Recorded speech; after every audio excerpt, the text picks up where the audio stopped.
কংগ্রেসও আস্তে আস্তে আমাদের দেশের লাভজনক সংস্থাগুলোকে বিকেন্দ্রীকরণ করেছে, কখনো কখনো বেচে দিয়েছে। আর তাদেরই পথ ধরে পরবর্তীকালে যে সরকারটা এসেছে, ভারতবর্ষের লোকসভা আলোকিত করে বসে আছে, তারাও কিন্তু ঠিক সেই পথটা নিয়েছে। আপনারা লক্ষ্য করবেন, এক এক করে রেল, বিমা এবং আপনাদের মতো এই যে টেলি পরিষেবাগুলো, এগুলোকে বিকেন্দ্রীকরণ করা হচ্ছে এবং করার চেষ্টা করা হচ্ছে। আমাদের দেশের সাধারণ মানুষের দিকে লক্ষ্য নেই, লক্ষ্য আছে পুঁজিপতিদের দিকে, আদানি আম্বানিদের দিকে তাদের চোখ। তাদের লক্ষ্য শুধু ওদেরকেই পরিপুষ্ট করলে হবে, কিন্তু আমজনতা থেকে উঠে আসা সাধারণ পরিবারের ছেলে মেয়েরা যারা এই সমস্ত সংস্থাগুলোতে কোন রকম ভাবে সরকারি ভাবে বা বেসরকারি ভাবে কন্ট্রাক্টরের আন্ডারে থেকে কিছু কাজ করে পয়সা পাচ্ছে, তাদের দিকে তাদের চোখ নেই। যে কোনো প্রকারে এটাকে শেষ করে দিতে হবে। আপনি বলুন তো, আজকে রমরমা হয়ে গেছে রিলায়েন্স, হয়েছে তো জিও, রিলায়েন্স জিওর কথা বলছি। আপনি যদি 100টা লোক দেখেন, তাদের পকেটে দেখবেন 99 জনের পকেটে জিওর সিম দিয়ে তারা তাদের মোবাইলটা চালাচ্ছে। কেন চালাচ্ছে? কেন? স্বয়ং সম্পূর্ণ স্বতন্ত্র একটা দেশ ভারতবর্ষ। সেই ভারতবর্ষের আসল নেটওয়ার্ক হচ্ছে বিএসএনএল নেটওয়ার্ক। সারা ভারতবর্ষের সর্বত্র এই নেটওয়ার্কটা আছে। তাহলে হঠাৎ করে অন্যরা এসে আমাদের নেটওয়ার্কটাকে কাজে লাগিয়ে ব্যবসা বাড়িয়ে ফেলল। সরকার কি করছিল? ঘুমাচ্ছিল? না, ঘুমায়নি। এখানে অন্য উদ্দেশ্য ছিল। আমাদের এই সরকারি লাভজনক সংস্থাটাকে আস্তে আস্তে করে বসিয়ে দিয়ে আমরা বেসরকারি সংস্থাকে এখানে আধিপত্য করার জন্য লাগিয়ে দেব। এই সেই কাজটাই হয়েছে।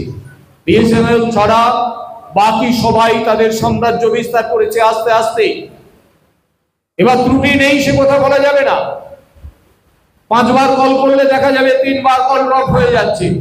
সরকার অনেক সময় আস্ফালন দেখাচ্ছে, কাজের কাজ কিছু হয়নি। দেখবে তাহলে বিএসএনএল কি করছিল? বিএসএনএল উন্নয়ন সাধন না করে বিএসএনএল এর যে সমস্ত পরিকাঠামো, সেই পরিকাঠামোগুলোকে ব্যবহার করতে দিয়ে ওইসব পুঁজিপতিদেরকে ব্যবসা করতে দেওয়া হয়েছে। আর বিএসএনএল এ যারা আমাদের সরকারি বা কন্ট্রাক্টরের আন্ডারে কাজ করা লোকজন, তাদেরকে কি করা হয়েছে?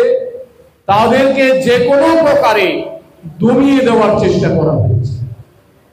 আপনারা এখানে জানি না বিএসএনএল এর সরকারি কর্মচারী আছেন কিনা, কেউ যদি থাকেনও বলতে দ্বিধা নেই, আপনাদের একাংশ যোগ সাজসে যুক্ত এই সরকারের এই কর্মকাণ্ডের সঙ্গে আপনারাও যুক্ত হয়ে পড়েছেন।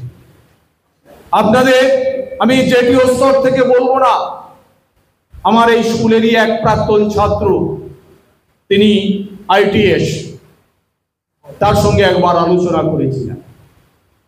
আমার সুরে সুর মেলাতে তিনি বাধ্য হয়েছিলেন যে স্যার, সরকার যদি না চায় তাহলে আমাদের কিছু করার নেই, আমাদের হাত পাটা বাঁধা, আমরা চাকরি করি। সত্যিই তাই।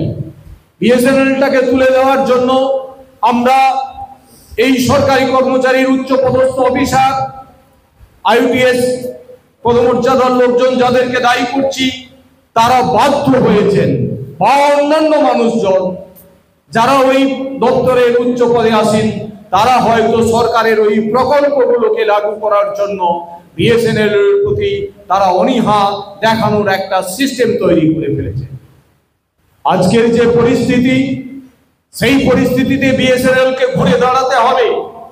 বিএসএনএল এর লক্ষ লক্ষ কর্মচারী বা তার সঙ্গে যুক্ত যে সমস্ত বন্ধুরা আমাদের আছেন, তাদের মান মর্যাদাকে সুরক্ষিত করতে হবে।